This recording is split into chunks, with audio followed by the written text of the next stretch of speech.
Hi everyone. Good afternoon. Okay, working. Today I will go with you for the 20 minutes. We discuss how to quickly prototype Keystone Enclave SDK building in Rust. So my title is bringing memory safety to Keystone Enclave. Basically, we want to build a very thin SDK written in Rust, provide the memory safety guarantees. All right, before that, I have a quick announcement of our just released open source project. It is called Master-T. It is a framework for universal secure computing project. This project is it's built upon Intel SGX. The SGX is the first backend for the Master-T, and we will bring many more trusted execution environment into Master-T. Master-T is a general computing service. You can think it as a functionalized service framework, and this framework will provide many functions. You can write your own functions like machine learning functions. By the way, this is a website. You can look at the website and look at the GitHub code. We have many example functions so that you can write your own SGX enclave and use it provided as a functionalized service framework. Okay, that's the Master-T project. All right, so what brings me here? We know that the open source enclave, there are several properties. It is open, and there's simplicity and flexibility, like RISC-V hardware and Keystone Enclave. For Rust, it can provide memory safety, performance, and productivity. So we can see that the property of these two ecosystems are pretty similar. So that's why we want to quickly prototyping Enclave SDK written in Rust. So today's outline is like this. First, I will briefly introduce you our progress in bringing Rust in Keystone Enclave.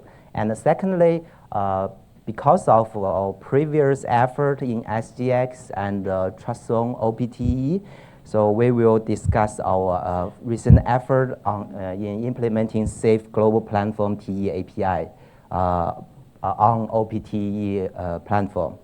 All right, so why Rust? Obviously, I said Rust provides memory safety guarantees. So historically, there are some vulnerabilities and attacks because of memory safety issues. There are two famous blogs written about the Qualcomm secure execution environment. Tool overflow can cause privilege escalation, and you can get breaking the Android full disk encryption key. So these two links extensively explain how did he exploit the QC environment. So because of this, Rust is a very good programming language which can provide a similar performance with C and C++, and also can provide memory safety guarantees. So that's why we choose Rust to do some trusted computing application, SDK, and so on and so forth. So because of the simplicity of Keystone and the Rust SDK, so we quickly prototyping Rust SDK for Keystone Enclave. As you can see from the Keystone repository, there are four components: host library, enclave application library, edge library, and runtimes. Basically, we build the SDK on two libraries. The first host library provides the API in the host side, in the client side, and the enclave application library provides some interaction API in the app side, in the enclave side. So let me show you the first prototype on the Keystone written in Rust. So for here, you can see it's quite simple. You can just export a symbol called eApp entry, and you can print some strings, hello world, using some Keystone OCall. This is OCall print value and some buffer. And also, you can utilize the ecosystem of Rust. Like you can use this CRC libraries to calculate the hash, calculate checksum, and you can also utilize a lot of libraries from the Rust ecosystem. So here I just show you the CRC, but you can also use some like serialization, deserialization library. But you may notice that there are two keywords called unsafe. Later, I will show you how to eliminate this unsafe annotation. The unsafe in Rust, by the way, unsafe in Rust means that this function call is not guaranteed memory safety. So later I will explain how to eliminate these unsafe keywords. All right, that's about the Keystone SDK. So that comes the second part. The second part is we want to build a safe global platform APIs. So right now there are only one TE specs, which is called global platform TE specification. There are only three. There are three documents: TE system architecture, TE internal core API, and TE client API specification. These three documents defines how to design a TE environment and how to implement APIs and to interact between client side and server side. And the second one is specification for implementing some enclave, some TA inside the trusted execution environment, like how to interact with trusted time and some peripheral devices. And the second one is how to invoke a function, how to evoke a command to the TA side. So, right now there's one open source implementation based on the global platform specification. This is OPTE. OPTE provides the client-side library and the server TA-side library, and also the OS underneath the TA side. This is only one open source project compiling with global platform specs. So as you may be familiar with the Keystone architecture, similar with Keystone, and there's a secure monitor here, and this is normal world, secure world, and the normal world can evoke some function to the trusted application over here through rich OS, and trusted OS and trusted application to serve some command. And so the global platform defines this kind of architecture in the first document I mentioned. And the second document, the global platform specification defines how the trusted application interacted with the trusted OS. It is called TA SDK. And the third specification defines how a client application interact with the rich OS, the OBTE driver, to evoke some command inside the secure world, the trusted application. So it is called the TE client SDK. And also there's a process called TE supplicant, which will serve some like OCall, or you can think at it as OCall in SGX. If the trusted application want to read some file or do some network stuff, the TE supplicant will help the trusted application to do that. So the thing you may notice that the global platform specification only defined the API in C. like this is a client C API, this is internal core C API. When you look at the documents, C API is quite complex, and you can easily use it wrong, like trigger a buffer overflow or crash. So what we want to do is provide a safe SDK design, which is providing a safe global platform TE client API and the safe internal core API, which is TE SDK. So this is the project we have already open source for 1 or 2 months. It's called Rust OPT Trustzone SDK. And this design can be easily ported to like Keystone and other platform. But this is, this time I will talk about the Trustzone. Okay, this red line, there's 2 SDK, which is our SDK. Okay, so what do we do to provide this safe global platform SDK? So let's first talk about the client SDK.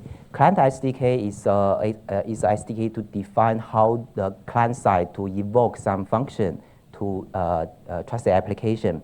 So this is a library dependency graph. You can see that client application, the client we provide the OPT TEC, which have safe global platform API to the client application, and along with that, there are a lot of third-party crates written in Rust can be used to implement some client application. And above that, there's below that, there's some OPT TEC sys, which is binding between the our safe API and the OPT OS library, OPT client library. It's like a libTEC. So we currently support 2 targets. It's Arc64 and ARM64 and ARM. And this is the client side. This is simple. And let's see how to implement trusted application in Rust, which is TA SDK. So similar, we provide 2 targets, which is ARM64 unknown OPT Trustzone, which is means the target is OPT OS and the platform is Trustzone. So we provide these 2 targets. Developer can build Rust code target to these 2 platforms, and you can build a trusted application in Rust. So in detail, this is also a dependency graph. The trusted, we provide OPT UTE safe global platform API to the trusted application.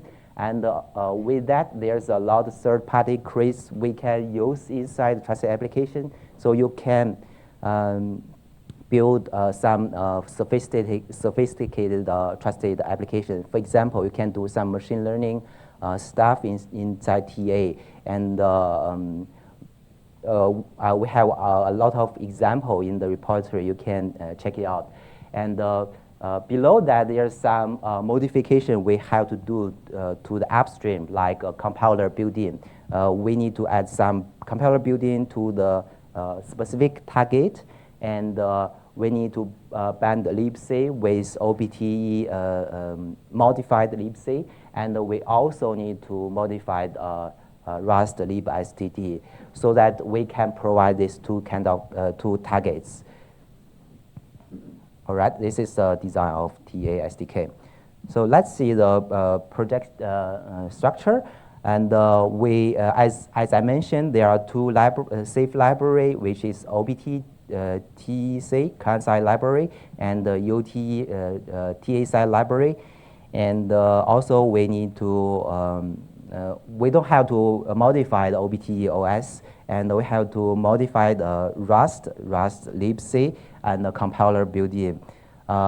We plan to push the modification of Rust compiler to upstream, but right now we're still working on the clean up the Rust code. But later, when we are ready for the upstream, we will push to the upstream like in months.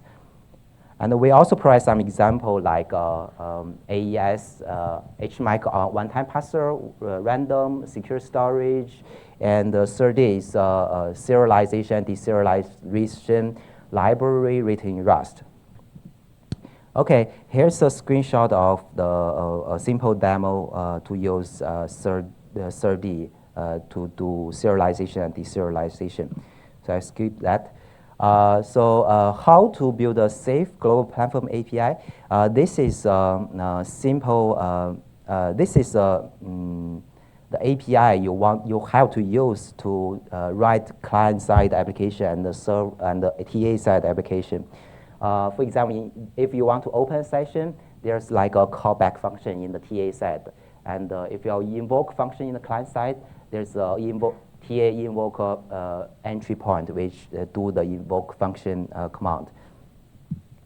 So this is the current design. We don't have to write down all unsafe function call. Everything is written in safe Rust, and you can create a new context and create a new session, and easily create some parameter and invoke command. And this safe API guarantees memory safety and thread safety because of Rust. And also, let me show you the first design of the trusted application. As you can see, we need to use some unsafe function here and here and here. And later, we eliminate that, use procedure maker so that you can write some annotation, TA create, TA open session, close session, destroy, invoke command. There's some code automatically generated in the back by our procedure macro.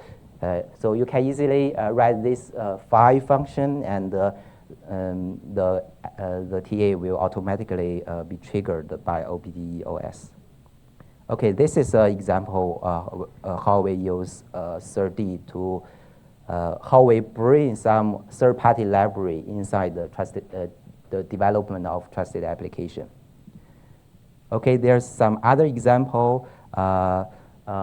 Some of them I have already mentioned, but there's only one called message passing interface. We design a message passing interface so that you don't have to worry about like memory sharing, and you can only easily call the TA like remote procedure call by a message passing interface. Okay, that's the talk today. I introduce you how to implement Rust SDK to the Keystone Enclave, and how we design safe global platform API, and also at last, I'm from Baidu, and Baidu love Rust. We build many things in Rust, like Rust SGX SDK and Method T I mentioned in the beginning, and also Methodlock Linux, which is Linux distribution written in Rust, and MethodLink, OpenSSL compatible library written in Rust, and MethodPy, which can be a Python interpreter can be running inside the enclave. So that's my talk. Thank you.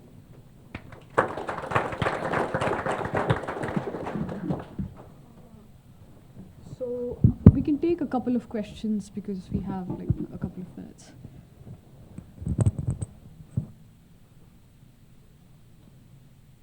All right. I have a question which keeps on coming up, I think, in context with SGX and Rust, is that how is this different than other efforts where people are porting Rust to SGX? Like, I know Photanix has their Rust interface for running SGX apps. So is there any difference that you can point out? Yeah, I think that's I